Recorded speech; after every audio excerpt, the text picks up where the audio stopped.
I'm your host, Sam, and today I'm speaking with a couple whose story is filled with grit, with hustle, and pure determination. Josh and Tam have experienced the highest highs, like traveling through Europe, living in ski towns, and chasing adventure.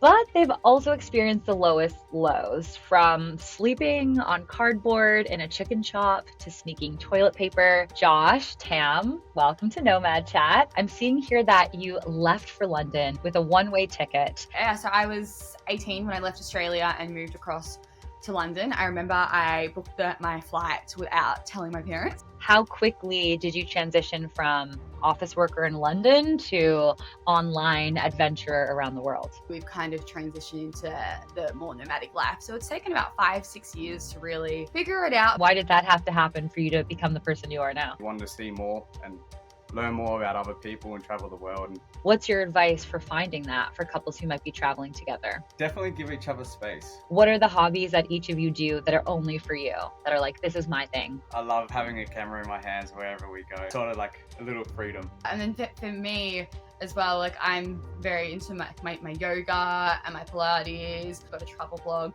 but the writing is like, for me, that's my baby. We come together and we use our strength, our individual strengths to build something great together as well. What advice would you have for somebody who dreams to have this nomadic life? There's never going to be the right time to leave. There will never be the It's right time. just, you just got to go out there and do it. Welcome back to Nomad Chats, the podcast where we explore the raw, the unfiltered journeys of travelers who have dared to challenge the norm.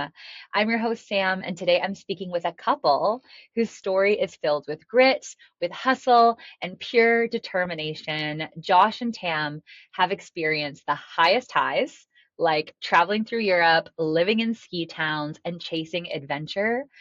But they've also experienced the lowest lows, from sleeping on cardboard in a chicken shop to sneaking toilet paper. Today, we're going to dive into everything in between.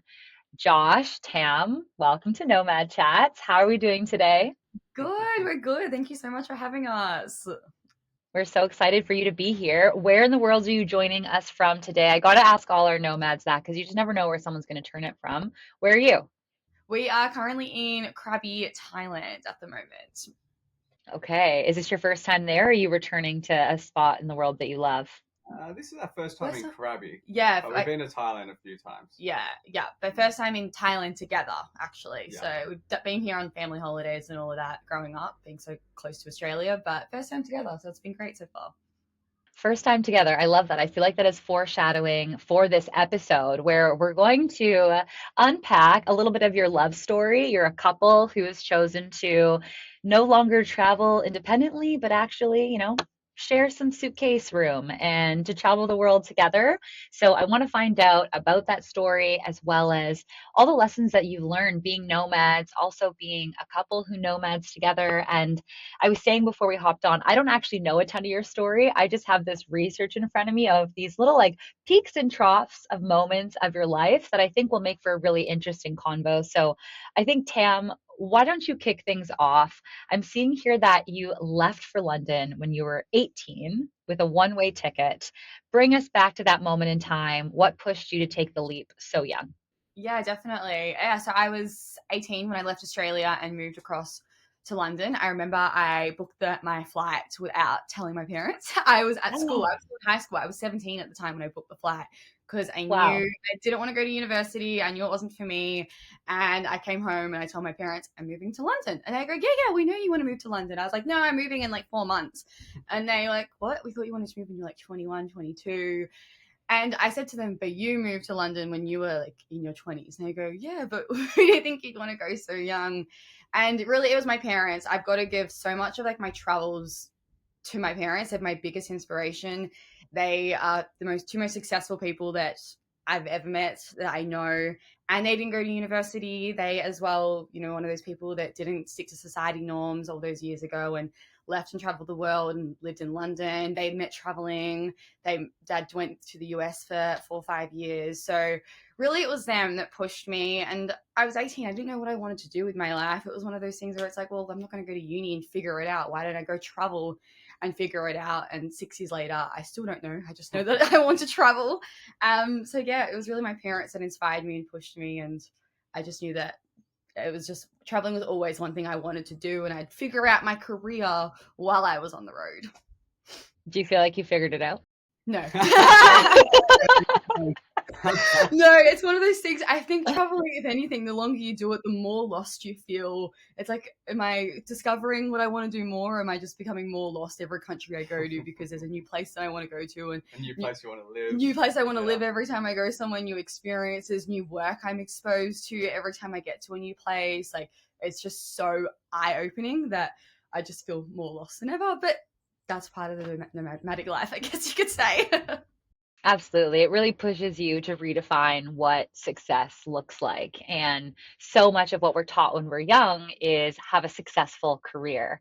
And it sounds like you said, that sounds good, but maybe not yet. So you told your parents, I'm actually going to go now, but I'm following in your footsteps. So you're actually the inspiration. When they heard that they were actually the original motivation, were they supportive, or how did that conversation go after you broke that news? Yeah, mum was like freaked out at first because I signed up to like a job as well before I went through one of those programs that helped me get a job. And mum thought it was like some fake scam. She was worried I was going to be Mm. sold to something that I shouldn't have.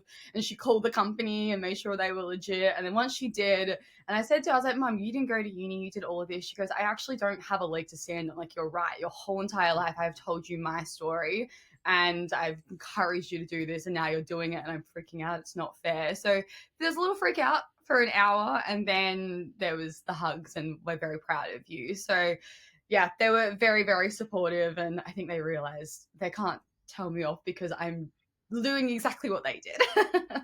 Yeah, literally. Okay, Yeah. so for you, it all starts in London with Yes. a job and living in a new city. But Hmm. it sounds like now you're nomadic. You don't Yeah. really have a home, you don't have a traditional office job that you're going into. No. How quickly did you transition from office worker in London to online adventurer around the world?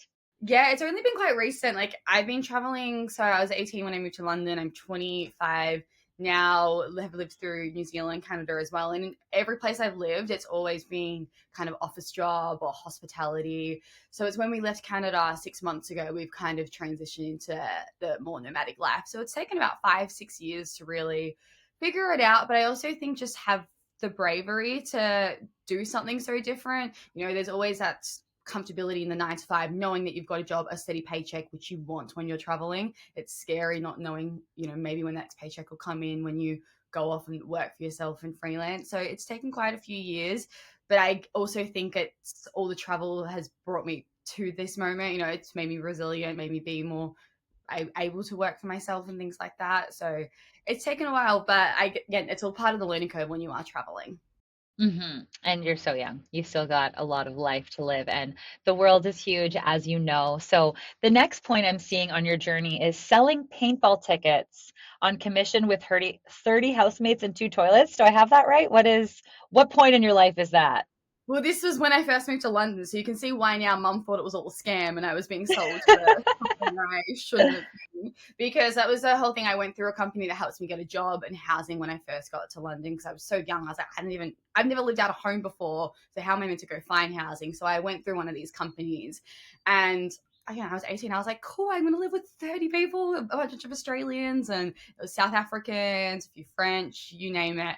And I was like, this is so cool. So I just, you know, I took it positively. I didn't look at it like, oh my God, this is going to be so rough, because I didn't know any different. And it was an amazing experience. It was crazy, but it was hard work. I got to the UK with not much savings, and then the job was commission only. So I was literally on the streets of London, standing out of like tube stations, out the front of Tesco supermarkets, selling paintball tickets, trying to wave people down. And let me tell you, British people aren't very nice when they want to be sold to. Which I get. Like, imagine a young little 18-year-old Australian screaming paintball tickets in your face on the street. But you know, it made me, I guess, determined, motivated. I knew that if I wanted to eat that day, I had to make a sale. And then I came home to 30 other people who, you know, were doing the exact same job as me. And again, it was very overcrowded, but we were all in this together. We were all travelers. We all were, you know, I guess, living out of home for the first time. So it was nice knowing that you came home to a community of people who had the exact same day as you. And it taught me to live with other people. I never had like traveled in hostels before or anything like that too. So once I lived in those situations, it taught me how to travel the rest of the world. I was okay with hostels. I was okay with the unknown. I learned to live with not much money in my account. So it really taught me a lot of things that is the reason why I've been able to travel for so long too. Taught me all those basic life skills for traveling. Absolutely. And probably being grounded with people who all define success in the same terms. And yes, we could have maybe a job and a home with a bit more luxuries and a bit more comforts, but we are choosing this. You know, this isn't our only option. We are choosing this because we want to live life this way and we are going on this journey together. So that sounds super powerful. Josh, what about you? So are you Australian as Yes, well? as well. Okay. Okay. Because I'm reading that you've had some crazy experiences too, working in the outback, no Wi-Fi, crocodile infested Right. waters. Is this one of your first jobs at a school, or tell me about your origin days? Yeah, so straight out of school, I became an electrician, and I just worked around Sydney for years and years on end. And then when I got tired of it, I moved up to Hamilton Island. Have you heard of it? It's a beautiful little island off the east coast, and I lived up there for about 6 months with my partner. And Not me, by the way. no, not her, Not me. the other partner, yeah. So Awkward. yeah, so we lived up on Hamilton Island for a few years, and I was just doing maintenance there. And then I met a German lad, Paddy, and he put me in contact with Kakadu. And Kakadu is very hot. It is in the middle of nowhere, and there's nothing to do there. It's just surrounded by crocs, snakes, cane toads, you name it. And we jumped in a van and headed straight over there. And yeah, we lived there for a few months. We experienced the local culture. There's like some beautiful people there. We really, really enjoyed it. What And then was you moved to Canada. what was the job though? What I were was you doing there? I was doing maintenance. It was like sort of, Okay. there wasn't really much to do in Kakadu. We sort of just hung about, sitting in the shed, and we had like quad bikes, and we just rip around. Like you'd often catch us up in the bushes doing donuts and stuff like that. That sounds very Australian. Yeah, there wasn't much work happening. And on our days off, we'll be down at the watering holes and going for swims. But the watering holes there, they have crocodiles in them, but they say we got them out, and then it's like, did they get them out, or are we just jumping in water with crocs? But you're really hot. And it was so you like, had to go for a swim. it was like this real unknown, and you jump in, and you're like, oh shit, gotta get out. Oh, we can't swim. Yeah.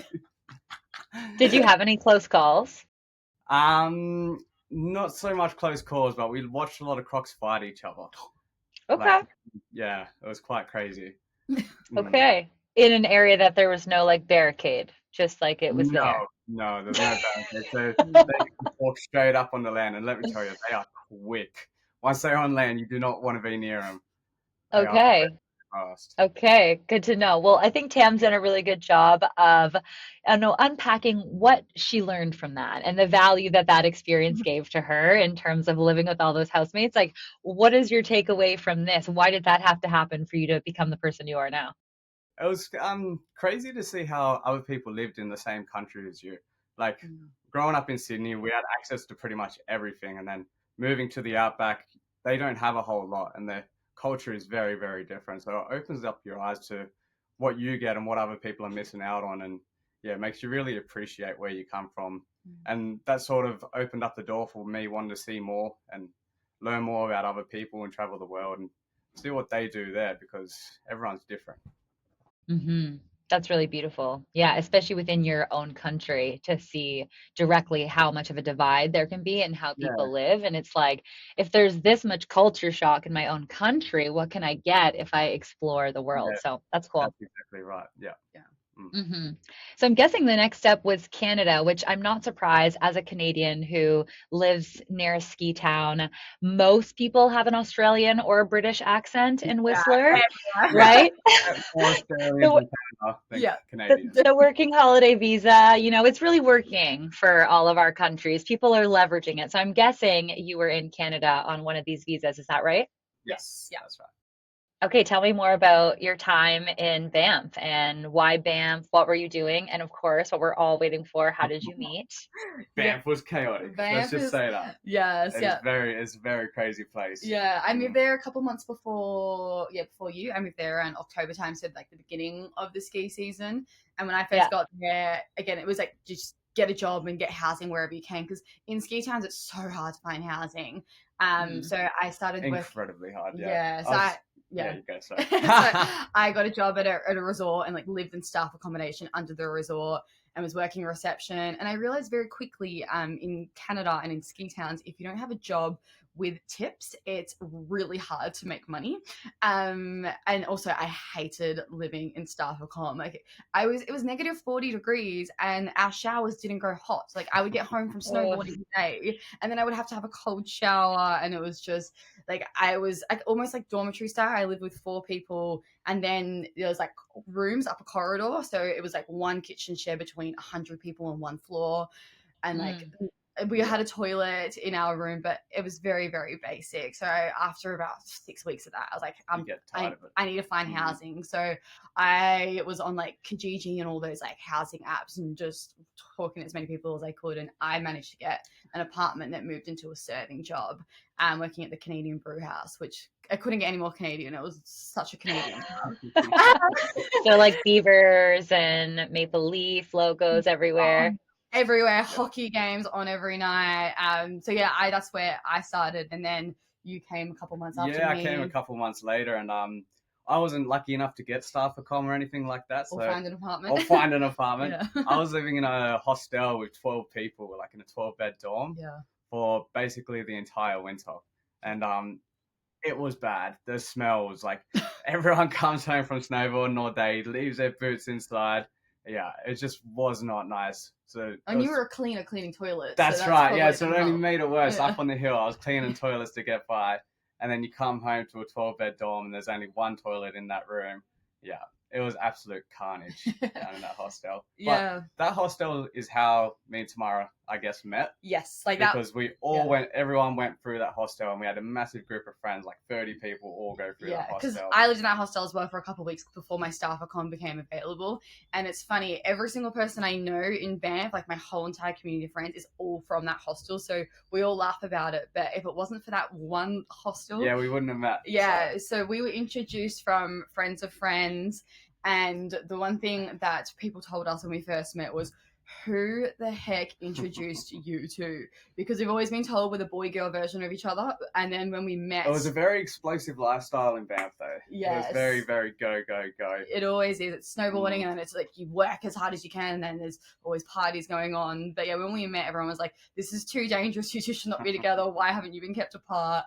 But yeah, we just met through friends of friends, and we hit it off. Well, we met a couple of quickly. times, but it was like at house parties, and then when we really officially met was at a Big White.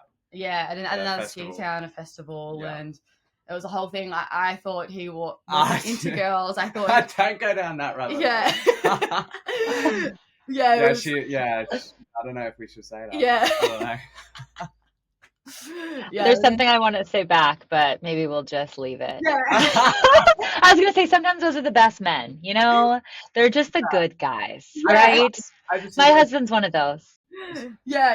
I didn't think he was into girls. Let's just put it that way. But hey, we hit it off very that's quickly. a gimmick. That. But I think what made us so great is, we became such good friends before anything else. Like I remember I was messaging Mum, and Mum was like, "Oh, is he your friend?" And then suddenly Mum was like, "I thought he was your friend." And I'm like, Oh, it was a quick transition. It was a very quick transition. Yeah, because Josh also he moved in with me so quickly, and let's just say when you live with someone, the relationship speeds up by about a year. So you moved in together right after meeting, is that what you said? Very quickly. quickly. So by this time I had a job with Staffacom. Yeah. And Okay. 2 options that week was either go to the end of season party or go to work. And I obviously went to the party. And then because of that, I've lost my job, which means I lost my accommodation. So a week after meeting her, I knocked on her door I said, "Do you have a spare bed for me?" And she was like, "Yeah, sure, come on in." And then Yeah.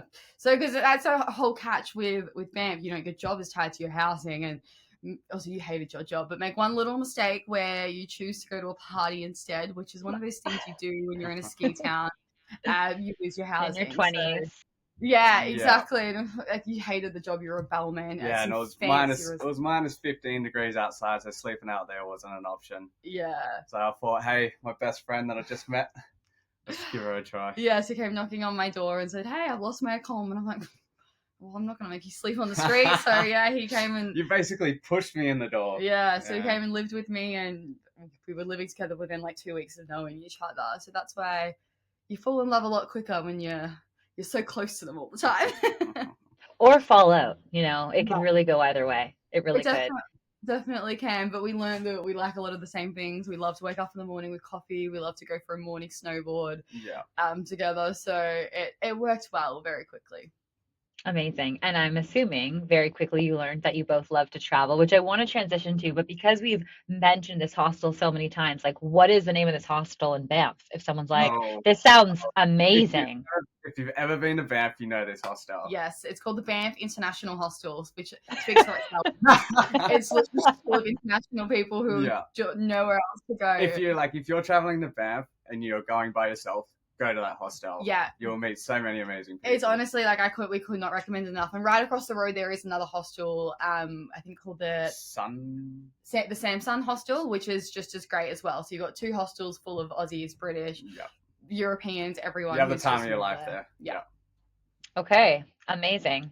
So quickly went out of the friend zone into lovers, sharing a bed, sharing space. But then, Tam, you went to Europe soon after meeting Josh and becoming partners and roommates. So tell us a little bit about what happens next. Was that just a trip? Was this you moving there? What do we know? Yeah, so I already knew I was going to Europe when Josh and I started seeing each other, which was also a little bit of the resistance when he moved in. I was like, I want to go to Europe. You know, I've got this trip booked. I'm going to have my single girl Euro summer. And then Josh came You're going along. for the summer. Yes, yeah. So I was planning on going hot girl summer. Hot girl summer. I was planning on going for 3-4 months. And then Josh came along, and so there was a lot of resistance. I was like, I don't want anything serious just yet. You know, even when I got on that flight to Europe, I was like, we're not anything serious. You know, we'll see what happens. So I already had this booked, and he was never going to come with me. You know, I was going to go do my own thing, independent solo travel girl things.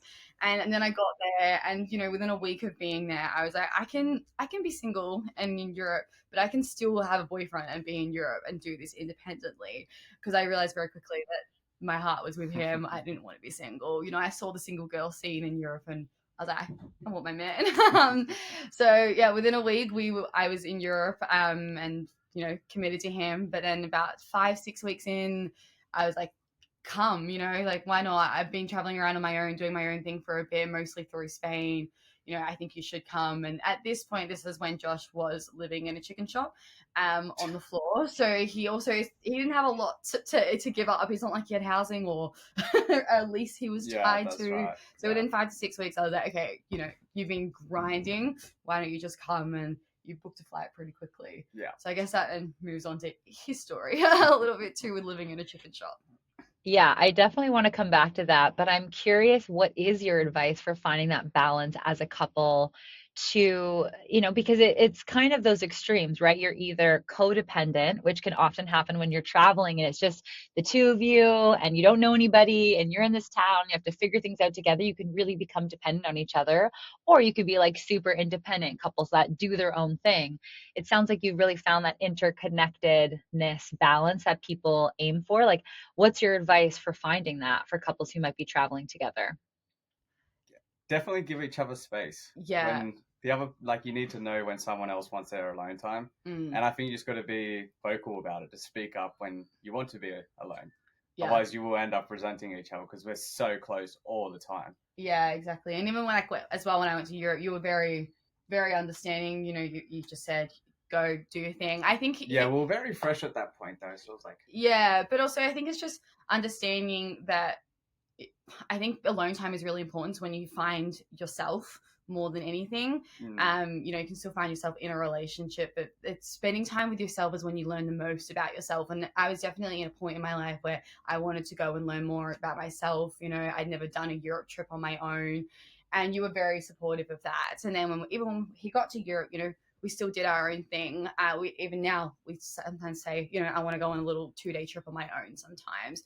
I think it's important to be vocal and communicate, because when you are on top of each other 24/7, it can be really, really hard. And we always joke too, you know, sometimes to keep the spark alive, you got to have an hour apart to miss each other, like give time to miss each other to then come back to each other. We go to cafes sometimes to work, and I'll sit inside and he'll sit outside, so we're still close to each other. I can still see him, but we're still like having our own time with our headphones in. So it's just being able to say, I need a little bit of space, and just speaking up. And don't give up your own hobbies, like just to be with each other. That's a really, really important one. Like, still have your own things. You can learn the things that they're doing as well, but have your own passions. I think that's really important.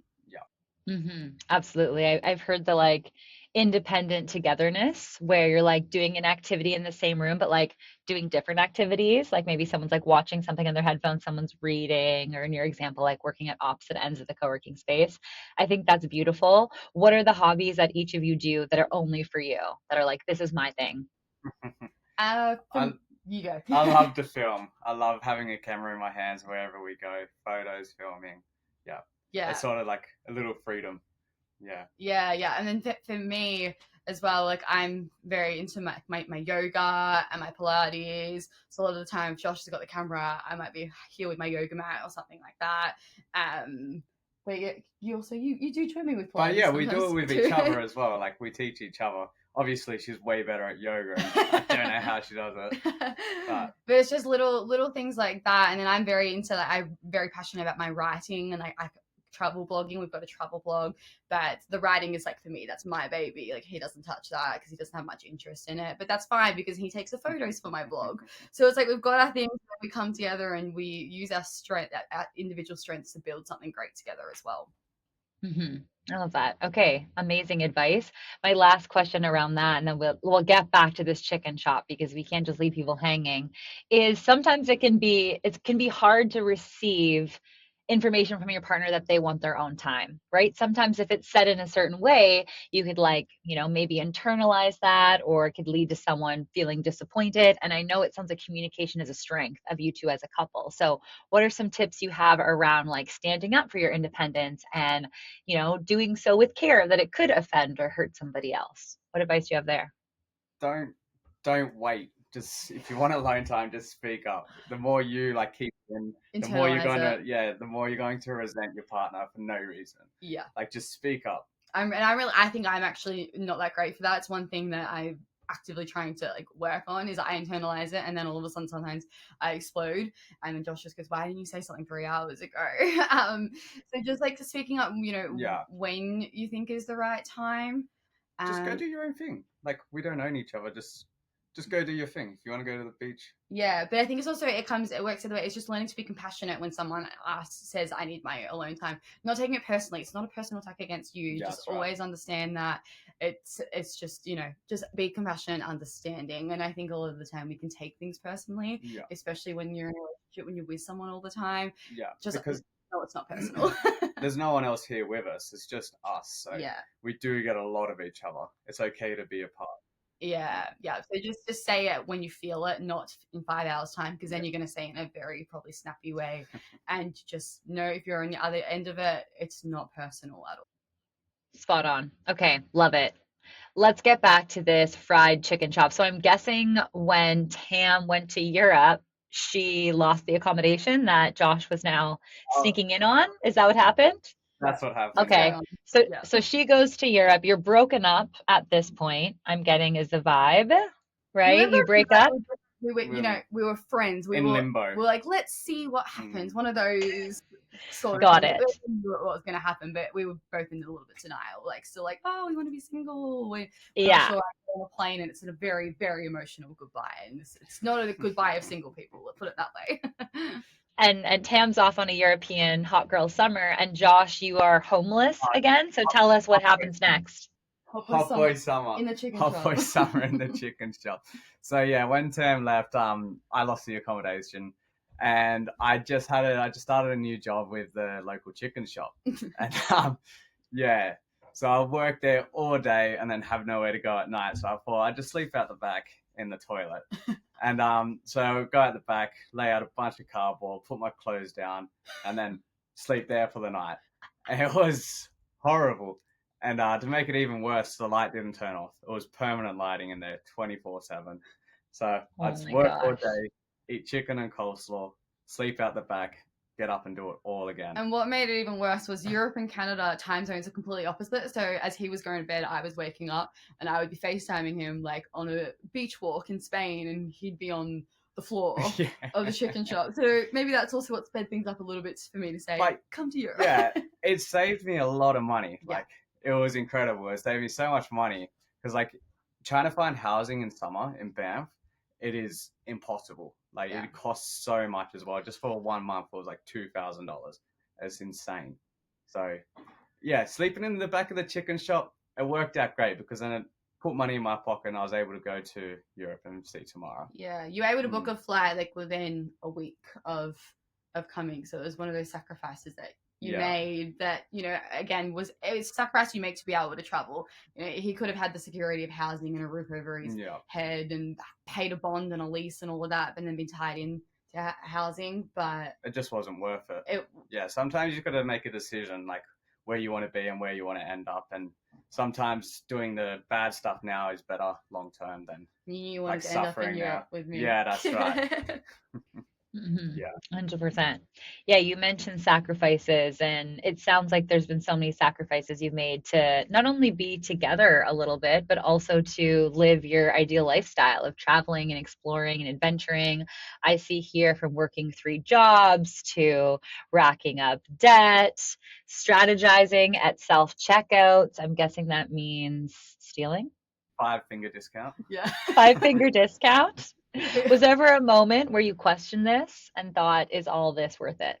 Oh, so many times. Mm. Yeah, so many times. You question it a lot. Like when you're, you know, in a house, but you can't. Like we moved to Vancouver after Europe, and you know we're in so much debt, and it was negative 10 degrees, but we couldn't turn on the heating because we couldn't afford the heating. We could just afford the rent, so we couldn't afford the bills. And there's times like that when you're just like, wouldn't this be so much? Isn't it easier if we just book a flight home? Like we've got our parents are both so supportive. Like they would take us back in a heartbeat and give us a roof over our head But it's not what we wanted. We wanted to be out there seeing the world and experiencing everything. Yeah, then we'd be going straight back to where we started when we were 8, when I was 18, when you were, you know, first started traveling and starting all over again. And we have this like, it's like this pull that, you know, if we go back to Australia, we'll never leave again. And it's that motivation that keeps us going just to see the world. And there's always a new experience. We got to Vancouver and we're like, this is a new city, but now we want to, you know, live somewhere else in Canada. Every time we move somewhere new or go somewhere new, it just sparks more wanderlust rather than the pull to go back to Australia. So yeah, we question it all the time, especially when we're cold, when we're hungry, but it's worth it. It's just a sacrifice that you make to see the world, and we've seen so much of the world, and we're so grateful for it. Amazing. It sounds like you feel like if you go back to Australia, you'll never leave again. And so you're just like, the more we can delay going back, the more we can live this life this way. Is the eventual plan to go back to Australia and return home? Or what do you see yourself doing long term? Like, One day. Like I think when it comes to, if we're looking really, really long term, when it comes to raising a family and all of that. That's still very, very far down the line, because Australia is, we are, if anything we've learned with traveling is that we are so lucky where we are from. Like every time we go back to Australia, we feel so grateful that that's a place that we can call home. But it will always be there for us too. Like we're so lucky that that's where we're from. We've got the passport, so we can go back whenever. So one day, yes, but nowhere in the near future. Yeah. Not right now, when we've got such great momentum with what we're building on this nomadic lifestyle. Again, every time we see a new place, it just adds 10 more places to the bucket list too. So the bucket list just continues to grow, not... I guess we don't tick things off ever. It just gets longer and longer. So Australia, again, will always be there. We will be there one day, but nowhere soon. Nowhere near soon. What are a couple things that are top on the bucket list for each of you right now? Top of the bucket list, probably Japan. Yeah, we're looking at, we want to move to Japan. Really want to get over there for a season. Not this ski season, because it's probably Ski season, yeah. Yeah, but for us, Japan ski season at the end of this year is 100% what we want to do. But we also, South America is very high on the list. We'd love to go to like Argentina again for their ski season, because it's opposite to Japan and Europe. Yeah, our ultimate goal is to be able to do back-to-back ski seasons where we're in Thailand right now and we love it. The beaches, it's so nice to be on a beach again after living in Canada for a couple of years. But Canada's changed us. We are snow people. Mountain people now. Like, we love the snow. So the ultimate goal is just continuous back-to-back seasons, whether that be New Zealand, Japan, and then Argentina, Europe, something like that. Okay, that's so cool. I'm like doing back-to-back summer and you're doing back-to-back winter. Love that. Yeah. It sounds like you guys are able to have a plan, but then also really handle the uncertainty of not having a plan and not knowing how you're going to figure things out, but just kind of trusting the process and being really guided by an inner why. What advice would you have for somebody who dreams to have this nomadic life, but the uncertainty aspect, that fear is just so strong for them? What would you say? There's never going to be the right time to leave. There will never be the right time. You just got to go out there and do it. Yeah. If you wait around, you're never going to leave. It's just, it will always be a reason not to go. There'll always be an excuse. That's right, yeah. There'll always be something holding you back. And there's always something waiting for you at the other side. Yeah, but you just have to know that thing holding you back is also the reason why you should go, I think, as well. I think it's just, I don't know, it might sound a little bit woo, but it's just, you mentioned trusting the process. It's just having so much trust in the process and knowing that you are on the right path. It's just like this inner knowing, and it's remembering your why, because if you forget your why, then that's when everything goes out the window and it's easy to book a flight home. I think it's just trusting and knowing that everything will work out. There is going to be bumps along the way. You don't expect it's going to be smooth sailing, but just knowing that and being prepared to deal with that, I think is what, again, will make you stronger and more resilient to be able to deal with it. There'll never be the right time, and just trust it will work out. It always does work out. Everything always works out. We don't know where we're going to be next week, next month, but we know it will work out because we've done it for the past 5-6 years. You know, we've made these sacrifices, but it does always work out. And I think in the world we live in right now, there's also just so much advice and tools out there. You can learn from other people's stories, which is why we're inspired to tell our story, because, you know, we've been through it all. But it's knowing that you're not alone, I think, as well. You're never, ever alone. There's always someone out there who's worse off, who will be able to give you that advice too. So just trust, just have so much trust. Okay, I love that. Those are great words to end with for our listeners. But another tradition for how we like to end is with some rapid fire questions. And we typically do this or that. Very easy questions. What is your preference? Quick to answer. But since we have a couple in front of us, I thought we could do who is more X? Who is better at Y? So for those who are just listening on the apps, definitely you want to be tuning into our show on YouTube where you can get the full video experience, because I think this would be most fun if you point. Do you think it's me or the other? And then maybe I can just verbally see what I'm saying, and we can hash some of these out if there's like a strong disagreement.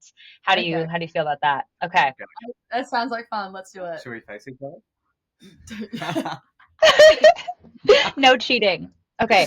Who can survive longer without Wi-Fi? No. Come on. I think I would survive. You need it. Okay, yeah, Josh. They both originally thought it was themselves, but Josh, you're giving in. He can survive longer. So. Yeah. Do you know what? Yeah, I would probably I have a shorter fuse. Yeah, your Snapchat streaks will run out. Oh my gosh. Snapchat streaks. Oh my gosh. Okay. Who is more likely to forget their passport? Oh. I take Clearly Josh. Gosh. I haven't seen my passport in a couple months. I hold the passport. It's so funny. You hold them? Yeah, I've got him in like a little passport holder, and I just hold it. Josh is like the typical boyfriend, doesn't even know the flight that we're going to. He just gets to the airport and goes, "Where are we going?" And he puts his hand down and asks for the passport. So yeah, my boarding ticket. Yeah. Have you ever lost your passport, either of you? No, because I take care of it. That's why. Yeah, she It's does a great so job. easy to lose things on the road. That is the worst part. We're living in a van in New Zealand, and sometimes it'll be like the dumbest things, like just like leaving your flip-flops outside of the van and then closing the door and then driving 3 hours and realizing your shoes are in that parking lot. And you're like, well, we're obviously not driving back, you know? It's so easy to lose things traveling. My advice with passports, my top tip is I keep them in like a pouch and then I have an air tag in the pouch. So yeah, you can't do that with phones, unfortunately. But I have an air tag, so I actually always know where the passports are at all times. Like even when we leave the house, I can see that they're at home. Like that's how paranoid I am about losing passports.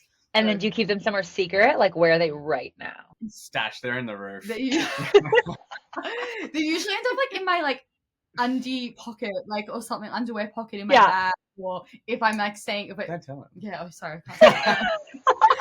No one wants to go through my I don't even know what I would do with a passport. Okay. yeah. Who is more likely to splurge for a fancy hotel? Definitely Tamara. Unanimous. Yeah. Tim. Okay, Yeah. got it. After 2 days in a hostel, she's Yeah, no, never again. Yeah, I usually get angry and then I want my privacy and yeah. She's a So you're real past that phase of your 30 people housing situation. Yeah, after doing it for about 4 or 5 years now, I'm I'm like, Yeah. I feel so old, even though I'm only 25. Unless we want to meet people. Unless Yeah. we're going somewhere and we want to meet people, It really then we'll go to a hostel. Yeah, we usually mix it up a little bit. Yeah. But yeah, most of the time we spend our time in hostels. And then, but then I'll get mad and then want to splurge. Got it. Valid. Okay, who is the better haggler at markets? Yeah, Josh? definitely. I'm such a Yeah. softie. I look into their eyes and I see their faces. I'll give them. Yeah, like just take it. Just take it all. Yeah, Josh is way Take more. my passports. Everything but the passport. Yeah, Josh is way more tough when it comes to that. Yeah, it's a skill. I suck at it as well. And I'm like, I don't know how much do you want for it. Just take it. Just take the money. That sounds fair. Yeah. Yeah. Okay. Who is better at packing light? Oh, Definitely Josh. yeah. That's a no-brainer. Yeah. Her bag overflows into mine. Yeah, I'm definitely the one that's like, oh, can you put these cute little singlets in your bag? And he doesn't even know they're there half the time. Is it mostly clothes? Yes. Yep. Yeah. Yeah. I am getting better though. I tell you what, traveling through Asia has really taught me that Yeah. you do not need much at all, especially when it's so hot. You spend half your time in bikinis, but then of course then I want to buy more bathers. And you lose a lot of clothes Yeah. on the road. You You lose- lose so many clothes. Like Yeah. you're saying with your thongs. Like Yeah. Laundromats, like take everything. yeah. Yeah, they never come back full. Yeah. Yeah. That's so funny you said that. I was saying before we joined that I paid, I don't know if I told you, I paid for a shower this morning and like $2 for a shower because when you're living in a van, you need to figure out where you're going to shower. And there's a laundromat there too. So we'll see if all my items are back when I'm done this call. I'm heading there. Yeah. Make sure you count your socks. Yeah. Air tag. Okay, last one. Who is more likely to get lost? Oh, Tamara. Yeah, Me. definitely. I don't even know my left and right, so I still have to do like the whole L thing on your hands to check. A lot of the time, Josh will be like, when we're on the scooter, he'll go left or right, and I'll go right while I'm pointing to the left. Yeah. So it gets to the point now where I just say that way because I don't know if it's left or right. Yeah. Or then when people are like, oh, just go northeast, you're like, Oh my god, Canadians, yes. Yeah. We were going on a hike with our friend and we were trying to meet at the trailhead and she sent the coordinates and we're like, okay. Yeah. I've never done that It's before. northeast of this, and we're like, well, it's a very Canadian to do that. We've learned. Yeah. yeah. I love that. Okay, Josh and Tam, your story is absolutely wild. Thank you so much for sharing it with us. It's proof that adventure isn't always glamorous. It's about pushing through struggles, adapting, and chasing what truly matters. For our listeners, if today's episode has ignited even the smallest spark of adventure, take that as a sign for you. Where can they find you online? What is the best way to follow along on your adventures, potentially for ski seasons back to back? Yeah, definitely. So on Instagram, that's definitely our main page, and we're called the Two Lost Aussies _ so you can follow us on there. Always feel free to message us anytime at all. We're always love to chat on DM. But we also have a website, twolostaussies.com too. So that's where you can find our travel blog, where you can get a lot more in-depth travel advice and tips too. Amazing. Okay, we'll include all those links in the show notes. And thank you so much. Of Thank you so course. much. Bye. Thank you. Bye.